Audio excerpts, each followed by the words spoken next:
গণ অধিকার পরিষদের সভাপতি নুরুল হক নূর বলেছেন, তার ওপর হামলার সুষ্ঠু বিচার না হওয়ার ব্যর্থতার কারণেই দেশে আরও সহিংসতা বেড়েছে। শনিবার রাজধানীর বিজয়নগরে হাদি হত্যার প্রতিবাদে এবং আসামিদের গ্রেফতারের দাবিতে আয়োজিত শোক র্যালি পূর্ব সমাবেশে নূর বলেন, অন্তর্বর্তী সরকারের ভেতরে একটি পক্ষ ওই সময় তার ওপর হামলার মদদ দিয়েছিল। সে সময় তাদের সঙ্গে যা ঘটেছে তার বিচার হলে শরীফ ওসমান হাদির খুন হতেন না।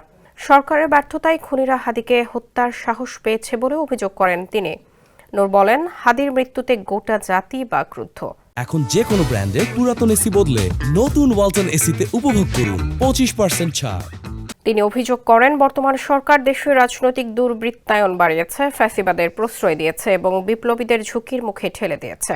ডাকসুর সাবেক এই ভিপি বলেন, সরকারের ব্যর্থতায় মব সৃষ্টি হয়ে বিভিন্ন গণমাধ্যমে হামলা হয়েছে এবং সাংবাদিকরা হেনস্থার শিকার হয়েছেন।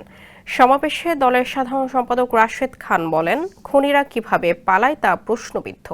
তাহলে এ দেশের গোয়েন্দা সংস্থার কাজ কি? এভাবে বিচারহীনতা আগেও হয়েছে, এখনো হচ্ছে, কারণ এই সরকার শতভাগ ব্যর্থ।